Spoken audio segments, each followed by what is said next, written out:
But as an agent, what should they have in their catalog in a conversation with a parent that a parent should be able to check and say, okay, yeah, this is a real agency? So the goal is to set you up for life off the field.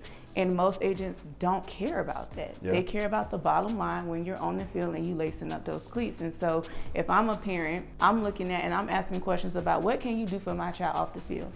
When structuring an athlete that has a business, do you advise them to also follow y'all's path and get business insurance? Yeah? Absolutely. College space is temporary. The long-term goal is to make it to the league. This is the business of athletes. If you don't understand how the money moves, you don't understand the game. So what happens when an athlete enters into a professional realm or in this new NIL space and they just believe that they can just hire anyone to represent them and manage them? I'll tell you what happens. Destruction and disasters. So I posed a clip and I believe kind of ruffled some feathers, of course, because I'm always ruffling feathers, right? But it simply said, your mom can't do it, your dad can't do it, your homeboy can't be your manager. Your dad can't do it. Your dad can't do it. Then you talk about the NIL side, your homeboy can't be your manager. Your mama can't be your manager. It wasn't a slight. It was more so of a cautionary statement, right? So I believe in this space that your representation should be unbiased, professional, knowledgeable. And this is why I brought someone on the show who's going to talk about the process of being an agent. What does representation look like? What does an athlete truly need in their structure of representation? And without further ado, I would like for my guest to introduce herself and talk about what she does. And we'll get this party started. Let's get it started. My name is Andrea Snipes Booker, and I am the owner of Snipes Sports Group as an NFL sports agent and attorney.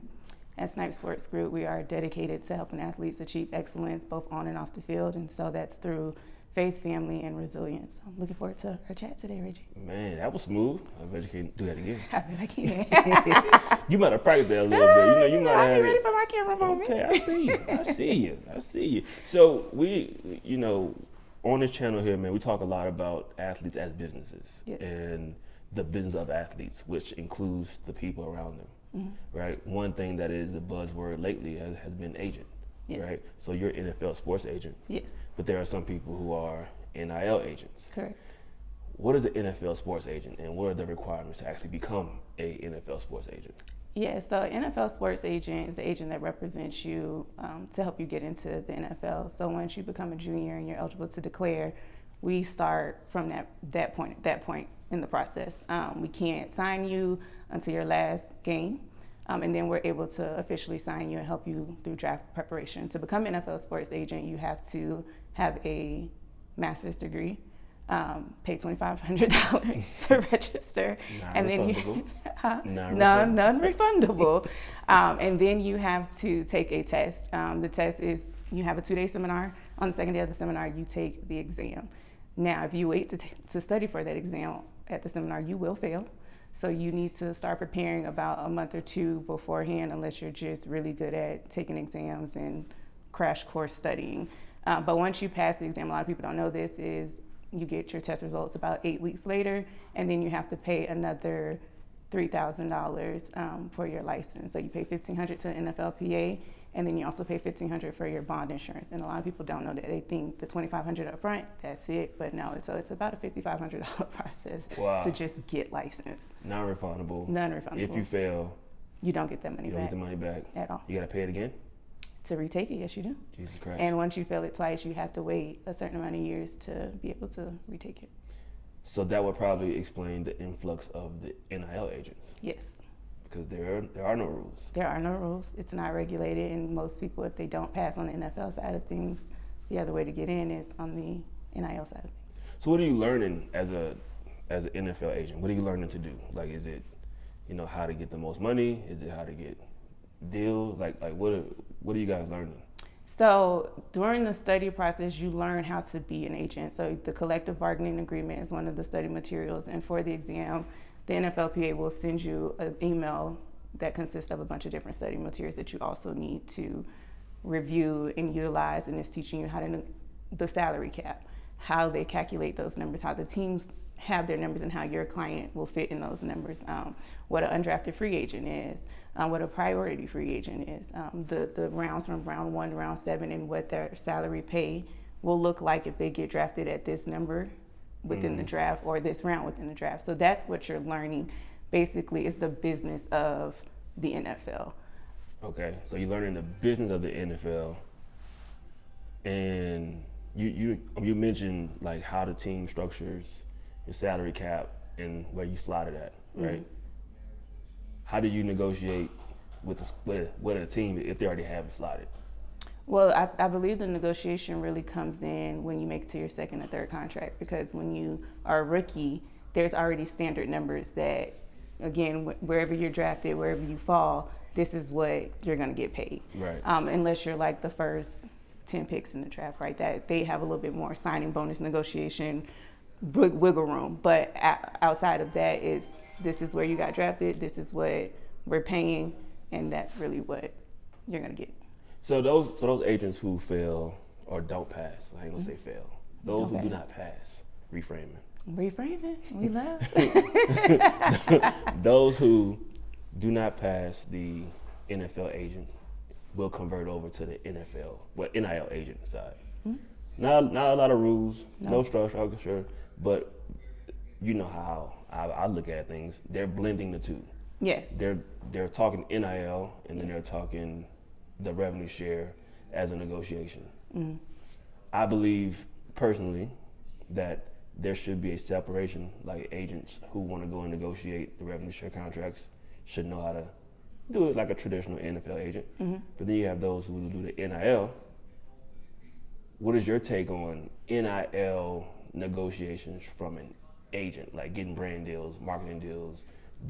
Are you guys equipped enough from the NFL side to know how to negotiate a marketing NIL contract? I think no, off rip. But I think it depends. Like when you're studying for the NFL agency exam, it's not teaching you how to navigate the NIL revenue sharing world because that's new. And honestly, they want to keep them completely separate, which is why agents can't make the contract contingent, the NFL signing contingent upon me representing you on NIL or revenue sharing. So I can't say, I want to represent you on this, but when you get ready to go to the draft, you got to sign with me. I can't put that in the contract. There can be no clause that says that, or else I'm in violation of the NFLPA rules and regulations. Okay. Right. So you're still under the NFLPA rules, although you're dabbling into the NIL rules. Correct. So there's certain things I can't put in your NIL contract because I'll be in violation of the NFLPA rules. So if I say to you, hey, Reggie, I want to represent you on NIL, but if I do this, you have to sign with me when you get ready, when you declare for the draft. That's illegal. That's illegal. Because, some of them really don't know how to navigate and negotiate in the NIL space. So they'll do the NIL stuff for free. Correct. Right? With hopes. And you can do that, right? You can But represent you can't write them. it in the contract. You can't write it in the contract. You can't, again, you can say, I'm going to represent you on the NIL and just hope and pray that when they do declare for the draft, they're loyal to you and they're grateful and thankful for everything that you have done for them over the last 3 or 4 years. But there's nothing that can be in writing that says, you're going to sign with me when you declare for the draft because I represented you on the NIL side of things. So I don't think that the NFLPA agency exam prepares you or helps you learn the NIL space, which I am still learning, and how to navigate that world because there is no rules and regulations, and I don't want to be in violations of a license that I worked really hard to get and paid a lot of money for. So licensing. Yes. So you have a license. I do. To be a NFLPA agent. Yes. Do you have to register that license in every state? You do.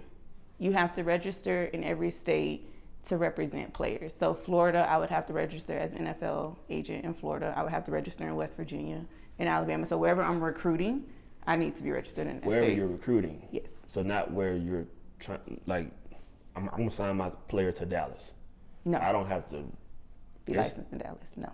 But if I'm recruiting a kid from Alabama and he gets signed to Dallas, I have to be licensed in Alabama. Because he's being recruited out of Alabama. So just where you're recruiting. Didn't know that. You didn't? No. Yeah, just where you're recruiting. You just taught me something. Yes. Because I thought it was like wherever your player goes and play. At that point, it's too late. True. Yeah, it's wherever you're recruiting. Okay, so let's break into the college space. All right, let's talk about it. Transfer portal. Okay. I'm recruiting a guy, West Virginia, Okay. who wants to go play California. Uh-huh. Where do I register first? You don't, because that's NIL, revenue sharing. So there's no rules. There's no rules, to my knowledge, because again, I'm still learning. Right. And to my understanding, there are certain states that require you to be registered as an NIL agent. Mm-hmm. But as an NFL sports agent, because I'm not recruiting you For NFL. for NFL, I don't have to be registered yet. Now, when you declare and you're like, hey, I want to declare for the draft, and you are in Illinois, I would have to register in Illinois as an agent to recruit you. Illinois go to college there, or if they live in Louisiana but they go to school in Illinois, you're recruiting them. Mm-hmm. Is it where their house is at, or where you're recruiting them from the school? The school. Dang. Yeah. So what if you don't want to go register in Illinois and you just You can fly under the radar and break some rules if you want to. so Just hope, yeah. just don't get caught. I mean, and I don't think many agents do it because it's not something that's a lot of also regulated. It's a lot of money and it's costly because they have a license fee. I'm not sure what it is in every state, but they have a license fee. Right. So you're paying a state license fee on top of your NFLPA license fee, Okay. which you pay every year, which is $3,000 if you are representing.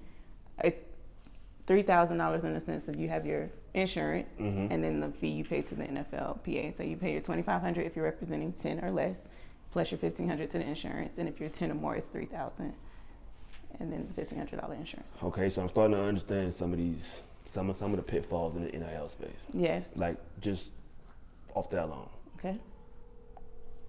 an agent jumps in the DM, Yes. says, "Hey, I want to represent you. Mm-hmm. I can get you X amount at this next school." Mhm. The kid is at a school in Alabama. Parents should be asking them. Parents should be asking, doing due diligence to the agent, "Are you registered in this state?" Not at the NIL space, to my knowledge. But they should, though. They should. As best practices, right? Because if you do sign the athlete and they were in Alabama, Mm-hmm. and you happen to be a really good agent, and you're also an NFL agent, Mm-hmm. and you want them to sign with you as a NFL agent, Correct. shouldn't you have already registered where you met them at, or do you got to re-register? You don't have to, unless you're already doing your recruiting in that state, right? Like, because we don't want to just be wasting their money. So if I Yeah. have no intention on ever representing any player that's on the West Coast or in California, right? I'm not going to go register in California. Now, if there's a guy that he's valuable, I can see us having a good working relationship. I want to recruit him in the NIL space, but he wants to go to USC. Then yes, absolutely, I'm going to go register in California because it is my hope that when he declares for the draft, he's going to sign with me. But I can wait until he declares to register. I don't have to already be registered. Okay. So he can say, we get him at USC, and he says to me, you know what? You've been loyal to me. I'm appreciative to you for what you've done. Can you sign me? Let's make this happen. Then I will proceed to get registered in that Wow. state. That is such a, I'm understanding why there's so many NIL agents, Mm-hmm. but I'm also looking at potential. I'm not a serious guy, but Yeah, potential yeah. compliance violations, potential It is. mishaps that parents should be asking, and the support system should be asking of this agent, right? Yeah. Are you insured? Yes. Because you mentioned that twice, so I should be asking the agent, are you insured? Right. And what type of insurance should this agent have? Whether you're an NIL agent or not, what type of insurance should the parents or the athlete should be asking, and why should the agent have the type of insurance? Mm-hmm. I mean, it's important, and it's honestly required by the NFLPA by collective bargaining agreements and just their rules and regulations. Like I think it's September, October, we get an email, hey, your insurance is up for renewal. Here's your invoice. You go on, you pay it. It's mandatory because you What never type of know. insurance is this? Bond insurance. Bond insurance, like athletic bond insurance, or just natural like business bond? Business bond insurance. It Business. protects you in the event that something happens because it's a business relationship, right? So you can Right. sue me if I don't meet my fiduciary duties, right? That's my favorite word right there. That's my favorite word. Fiduciary is my favorite word. Obligations to you, right? And so it's there to protect us in the event something does happen. Okay, so before my next question, let's break down what fiduciary means to the parents. Oh, fiduciary duty. So in layman terms, it is your agent or your attorney's obligation to you to follow the rules and regulations to make sure that your business is protected. You're not being open or subjected to any liability from a third party. So it's basically just my obligation to you to protect you, protect your business, protect your brand, protect your child, and protect you as an athlete. Yeah. So also another step further, their best interest.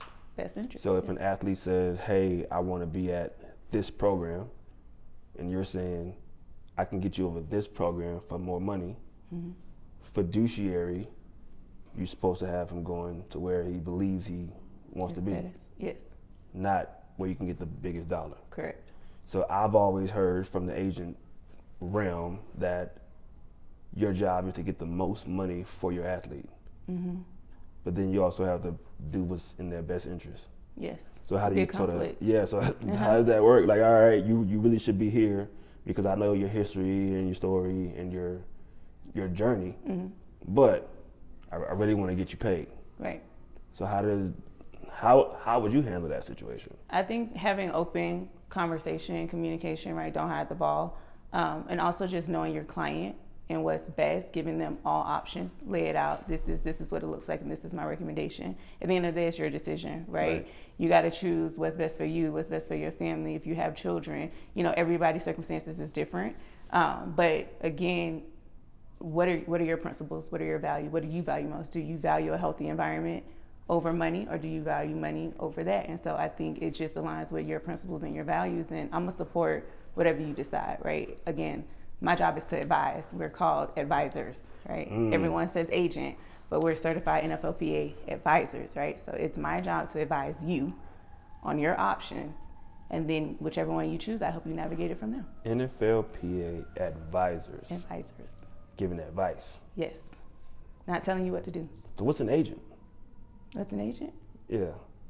I mean, an agent can be anything. I want to be an advisor, right? I want to be able to advise you on your best options and then help you navigate that option from there. When I think of agent, that's helping you with everything else outside of the NFL career, off the field, brand, family, children, your affairs, your business. I'll agent you in that field. But when it comes to contract negotiation and your career on the field, where you're going, what team you're playing for, I'm going to advise you, because at the end of the day, that's your life, right? I can't make that decision for you, but I can tell you, here's option 1, 2, and 3. This is the one I recommend, but you tell me how you want to move, and then I'll help you navigate from there. It's not often that I talk to people and my mind goes, wow, that was super. So advisor, yes, and agent. Agent, yes, actual work. yes, Because you said I'll agent you. yes, I'll advise you. I think in the NIL space, what's missing is the definition and the definement of an agent. Especially because it's not regulated, right? So in the NFL, we're capped at 3% as advisors, right? So we can't charge them no more of 3% on their contract. But in the NIL space, it's up to 20%. I'm stationed in Florida, it's 5%. It's 5. So if I see an opportunity where I can make 20% off a $1.2 million contract, I'm focused on the dollar amount, right? Because you have some that don't have your best interest at heart. And I think it comes down to the why people get into this business. My why isn't money. The money will come. 100%. I have a twin brother who played at Marshall University. He didn't have an agent. He didn't have an advisor, but he had all the talent and he got overlooked for it, right? So he didn't have an advocate. He didn't have a voice. So that's my why. That's the reason why I went to law school. I've talked to you a lot about working in a field that I didn't go to law school for. I went to law school to learn how to advocate for the people that don't have a voice, to learn how to negotiate, to learn how to be across the table and understand the numbers, be able to anticipate someone's next move before they even get there, and be really, really good at it. I got really good at it. And so getting into this space, I want to be able to help young men navigate that world and be their voice so they're not taken advantage of, they're not overlooked, they know how to run their business so people are not skimming money off of them. Right. That's my why. That's why I decided to get into this business. That's what I'm passionate about. And so it comes down to the why. And are you greed driven or are you purpose driven? And I think a lot of agents in the NIL space are greed driven, and they dress it up to make it seem like I care about you and I want you to get the most money. But really it comes down to their bottom line, because the more money the player makes, the more cuts you get. So there's a theme that's going around with this NIL space where we're a full service agency, right? And they say things like we go from start to finish, from cradle to the grave, inceptions and all those things, but we only hear about the contracts, right? So when you're talking about advisement, I don't see or hear a lot of advising. I hear a lot of quasi-negotiating, right? Where it's not really a true advisement. Sometimes it's a hindrance, because you hear this guy at this school made this much, this guy at this school made this much, but this agent is talking about how many deals they secured financially in the NIL space. I like what you're saying about advising, because most of these families don't know. They have no clue what their real value is. They have no clue how to even work within a system of a revenue share or a collective budget, whatever. They're only hearing what their agent is saying, I can get you X amount of dollars. That, I believe, and you can agree with this or not, it's a red flag if an agent is only talking about how much money I can get you and not learning more about them. I think it's completely a red flag, because at the end of the day, you shouldn't talk to any athlete talking about you. Who cares what you did? 100%.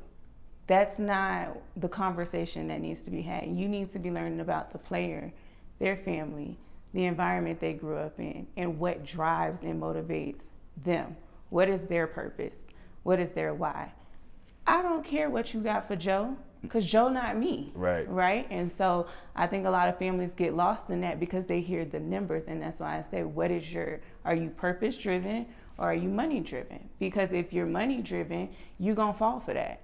If you're purpose driven and you're looking for someone that can really elevate you off the field, because at the end of the day, what you do on the field is what you do on the field. Your talent is your talent.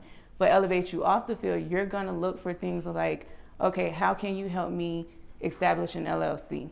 How can you help me set that up? Are you helping me create a logo? Are you helping me create a brand identity? Because college space is temporary. The long-term goal is to make it to the league. You only have a certain amount of years that you play in the league. It's very rare for a player to play past 10, 15, 20 years with the exception, right? So the goal is to set you up for life off the field. And most agents don't care about that. They care about the bottom line when you're on the field and you lacing up those cleats. And so if I'm a parent and I have a child that's high value, I'm looking at and I'm asking questions about what can you do for my child off the field?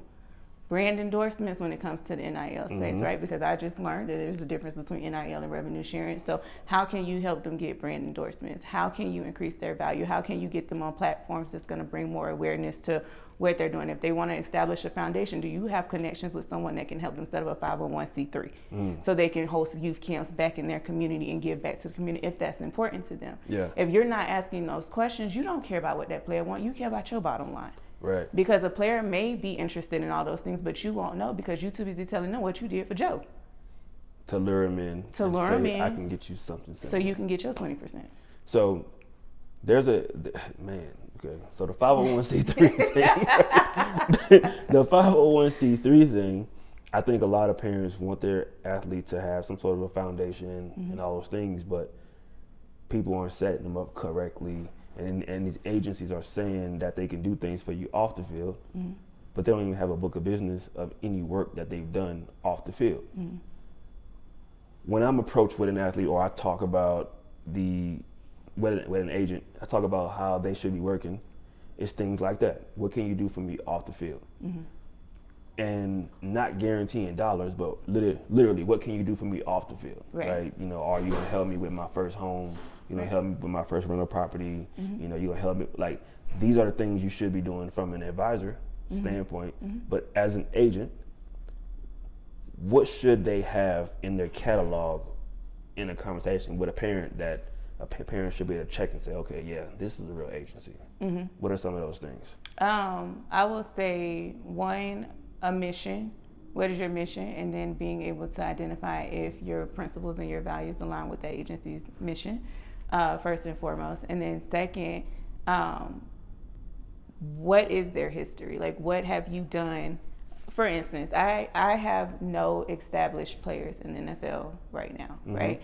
But my resume has tracked with positioning myself with the right connections and the right people that can help me help you, right? So I'm a realtor.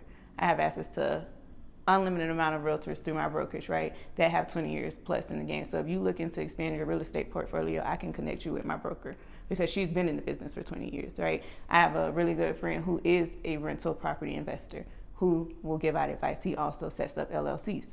So connecting myself and in my catalog of circle, being able to, I might not be able to do it, but I can point you to and connect you with who can do it.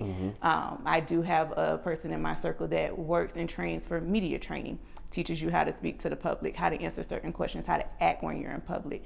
Also helps you set up youth camps if that's something you're interested in, and sets up 501c3s.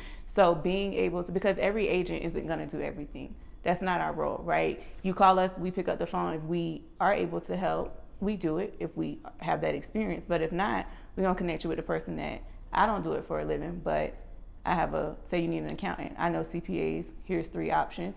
We'll run through them together. Is this one, if you find one you're interested in, then we'll set a meeting, right? So you also don't want to put yourself in a position where you're telling someone to do something because guess what? They do it and it don't work out. Guess who not being sued? Guess who the finger's being pointed at? So that's why we advise.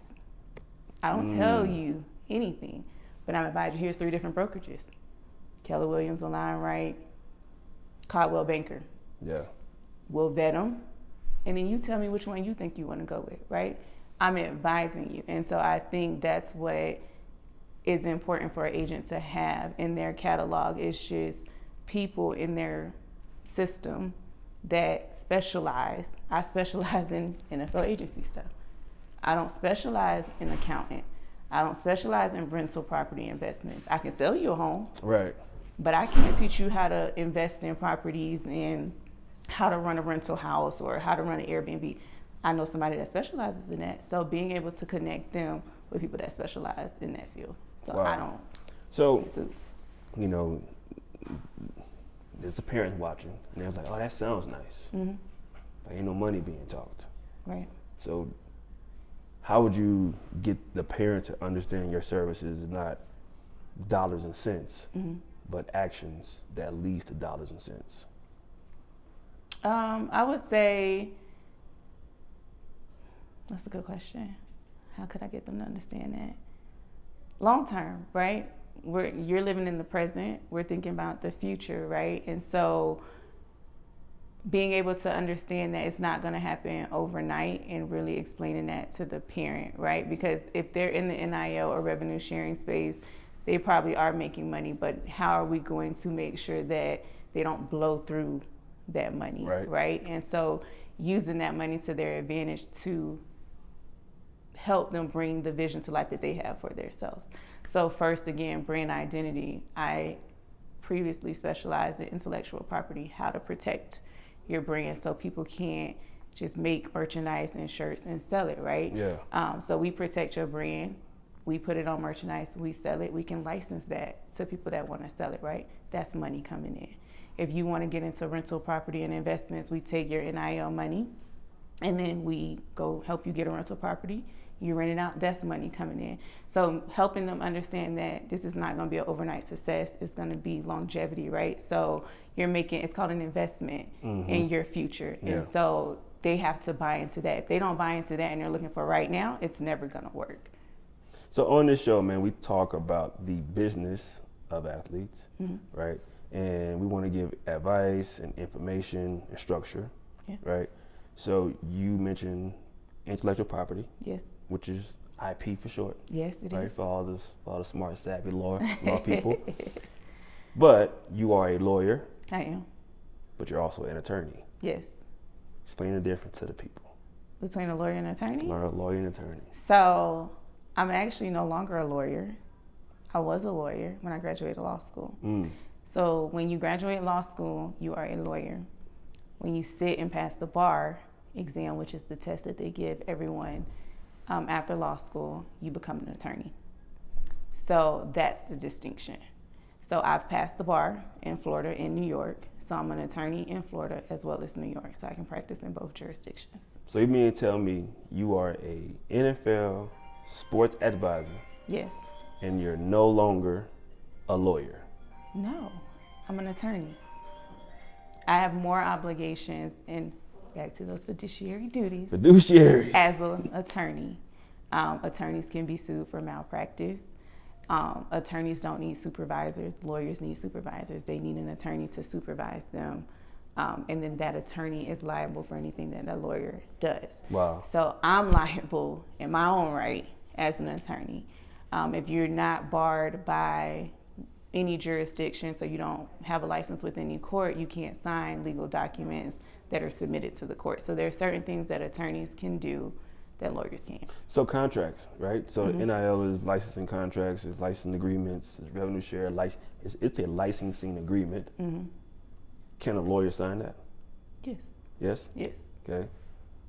But we review it, we redline it, we mark it up, we tell you what we think is not good and what we think should be added, and then we help you go back and negotiate that and come to some kind of terms with whoever's across the table. So you don't have to be an attorney to sign an NIL licensing agreement? I don't think you do, because it's not regulated.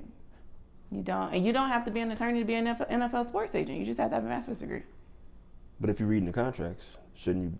Well, not shouldn't. It's best to have an attorney and Okay. be an attorney and sports agent, which is why a lot of people are like, oh, let me go to law school, because if I go to law school and become an attorney, it looks better and it's more of a selling point when you're recruiting clients. Like, oh, by the way, I'm an attorney. I got this experience negotiating these amount of contracts. You can leverage your experience, right?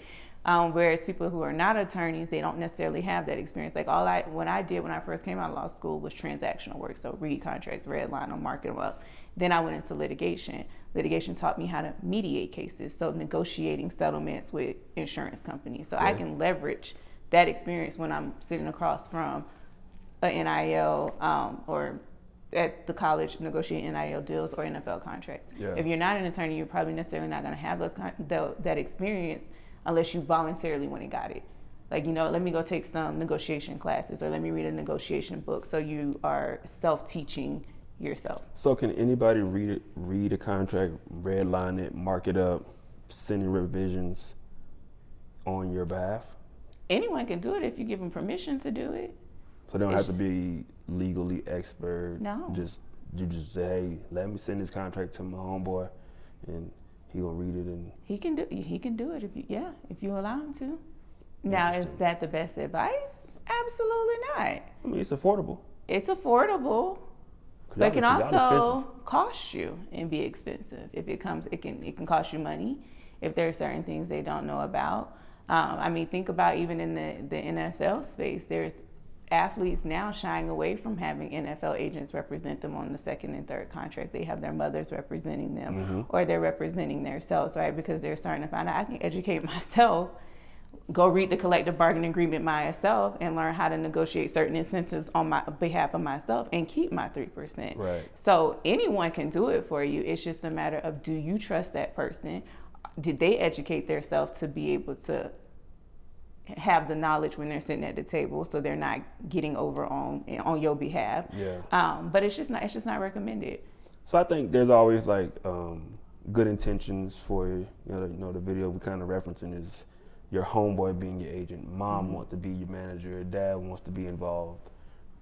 I think there's good intentions. There is. So help them with the workflow where they can still be front facing the representation arm, but have somebody like you in the back end, the operation side, from a contract. From a contract. Yeah. So they are the homeboy or the mom is the front, the face. Yeah. But you're on the back end. Yeah. If you want them on your team, we can find a role for them, right? I think if it's something they're interested in, me personally, I would be willing to mentor or guide or train them. But I think there's ways that your mom, your cousin, or your brother or whatever can get involved that doesn't deal with the money aspect of it, right? Because people, it's called specialty for a reason. People go through 3-4 years of school, bar exam study and prep to learn how to be able to be better advocates for their clients. And I don't care how much I may train you, there may be things that I pick up on that you would never pick up on because you wasn't taught to see it, right? And so I think my best advice would be find another role for them, right? I told you I advise you when it comes to your on-field monetary engagement or value, but I agent you, right? So maybe their role looks like putting them on payroll and they agent you, right? So they take care of your day-to-day operations and act more like a personal assistant. So helping you set up youth camps, they can be a part of that team, setting up the foundation, hosting the youth camps, finding the talent and the act that comes to entertain or whatever the case may be, depending on what type of event you want to put on. Finding other roles for them. Yeah. So mom, dad, homeboy, local runner can be your agent, but they should not be your contract advisor, your revenue advisor, your NIL advisor. Correct. They can be your pull up, sit in the coach's office and talk on your behalf. But when it's time to get down to the real deals, they have to have somebody with the specialty. Yes. And I think unless they're willing to put in the work, right? They're willing to go educate themselves on the business of football, because you have some people that don't have degrees and licenses that know that collective bargaining agreement better than I do. But they put in the work to learn it, right? And so if they're not willing to do that and they just feel entitled, as discussed in one of your previous segments, then that can lead you away. And I think, again, you have to put your principles and your values to the forefront. What is your end goal? I understand what their goal is, right? They want to be involved in your life in whatever capacity. But what do you want when you hang up those cleats? Because you're the one running the field. You're the one taking the hits or making the tackles, right? So when you hang up those cleats, what do you envision for your life? Wow. And then let's move backwards to make that happen, right? This is the end. Now let's backtrack, take the steps backwards to make sure you get to that end. That's good, because you got to think, man. You got, mama bear, dad thinks he kind of got an idea, especially if they former pros and stuff like that. They know, well, they believe that they have your best interest at heart, which they do. They do. But as the athlete, as the business, as the one that's bringing in the revenue, you have to dictate where they fit at in the best interest of you. Wow. And at the end of the day, you're the face, you're the brand. Anything goes wrong, mama and daddy not in the paper. They're not on the social media outlets. They're not in the news. You are, right? And so we have your best interest at heart, but so does an agent or advisor, right? So we can work together. We can work in tandem. And I like, again, when I meet my players, my first question is, how involved is your family? Because I want your family to be involved. Yeah. I don't want to do nothing without your family. I don't want to do nothing without God. What's your faith? What's your beliefs? Because I want our relationship to be family oriented and faith driven, right? When you work with Snipe Sports Group, you're not just working, once I sign this contract and I help you, we done. I'm going to be involved in every facet of your life. You're going to come to me as a young man, but you're going to leave me as a man. That is my goal, right? And so working with your family to make that happen. If your goal is to make sure mom and dad is straight, let's make that happen within reason. Yeah. Because when you hang up those cleats, I also don't want you to feel like now you got to go get a 9-to-5. And you don't have no skills, no experience, no nothing. You never have a job. Never clocked in outside of the football field, right? And so that my goal is, again, you come to me as a young man and you leave me as a man, and everything you said you wanted to accomplish when we met, we have that ending, that happy ever ending for you and what that looks like. So working hand in hand with your parents, I don't ever want to go against parents, right?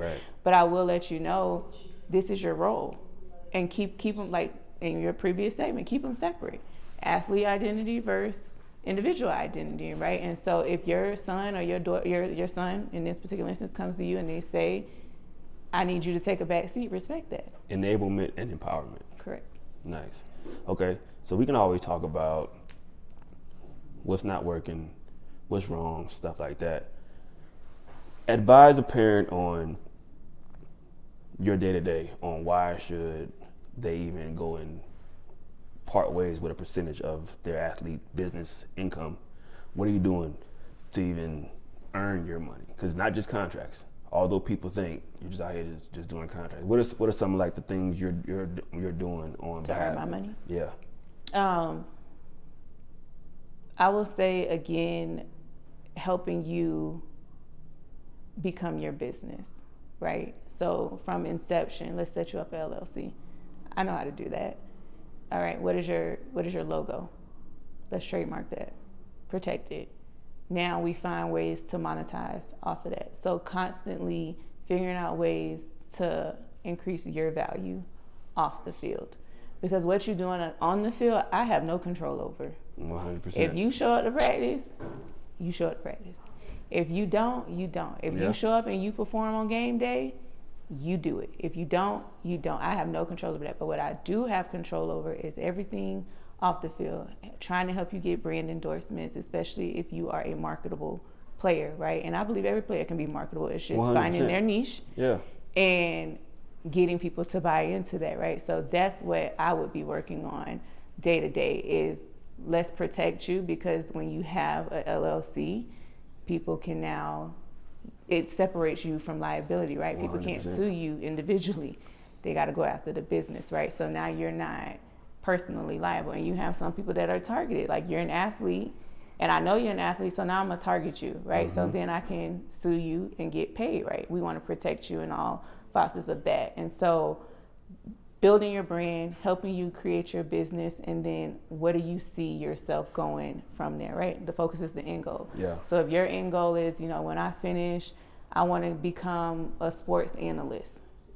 All right, so let's connect you with some journalists along the way so they can teach you how to sit in front of the cameras during off season, right? We're gonna constantly be working.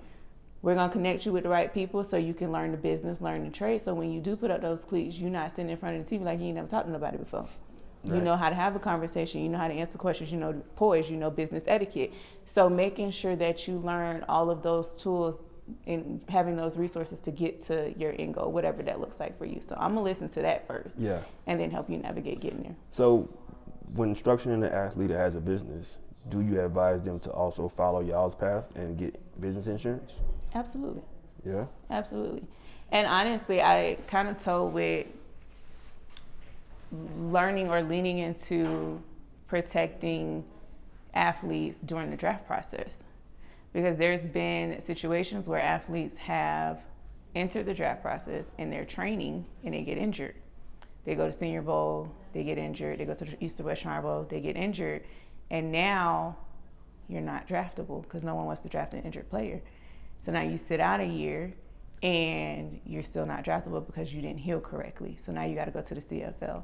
And you were potentially a second round, third round draft pick, right? And so now that reality has shifted. And so figuring out a way to find insurance that protects that investment. So you're not starting from ground zero in the event you can never play in the NFL because of your injury. And what's good about that, I want you guys to understand, we're not talking about the Lloyd's of London injury insurance. We're talking as a business, you're relying on your athletic ability to make income. You're no longer making income from the work that you do. There's a policy or a platform or an opportunity for you to protect your business best interest, right? As a key person of, a key person within your company. Yeah. If you're structured correctly. Correctly. Because most people are not running their and if business. you even have a business. That's that too. Right? Right. Because some people don't have an LLC. They don't have a business to protect. Right? And your name can be a business. 100%. My name is a business. Okay. I LLC my name. Love it. Anyone wants to sue me, they got to sue my LLC. Like, I'm a business. And so I don't think people, when they're in that space, they don't think about that, like that they move as an individual, which you are. But when you're in those spaces and you're navigating those spaces, you're also a business. You're a target. And so protecting yourself from that getting liability insurance. So if something does happen and they have to sue you as a business, you're not coming out of pocket, the insurance company coming out of pocket. And so much goes into becoming a business, right? Not just getting an LLC.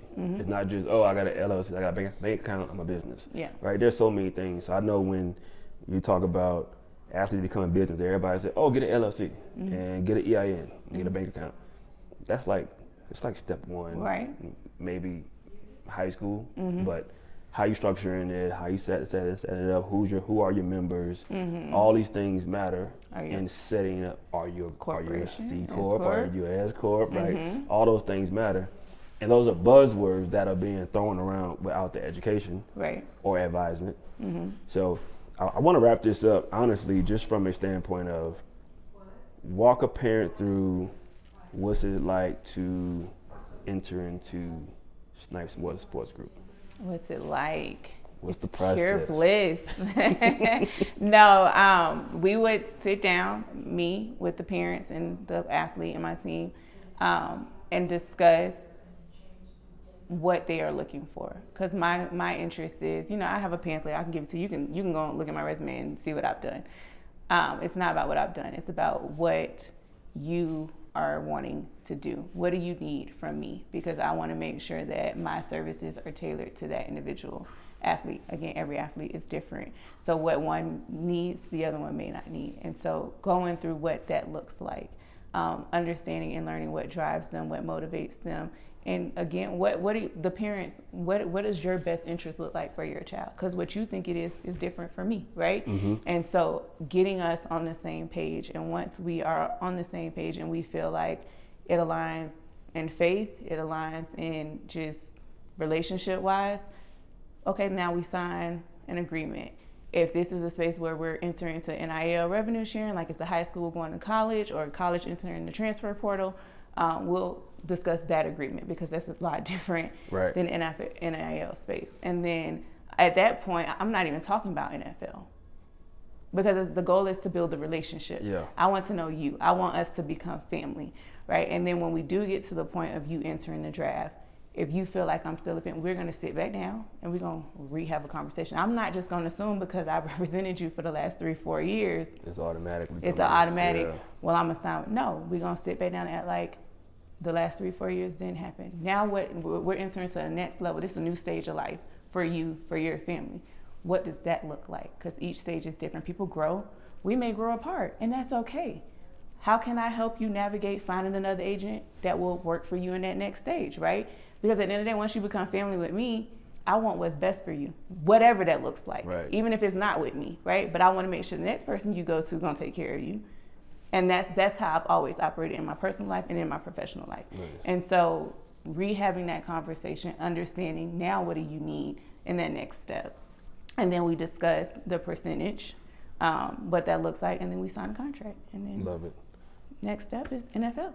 True advisement. True advisement. I'm here to help and advise. Andrea. So this has been a great talk, man. I hope some of the parents are watching this, and the future athletes are watching this, and they understand you can have your homeboy in the mix. You can.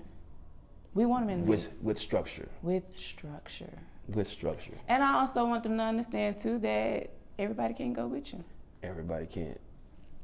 And not in a way that it's always about money, but it's also the structure. Do they fit within the structure and the confinements of your operations? Exactly, and where you're trying to go. So tell them how they can get in touch with you and how they can get with the group.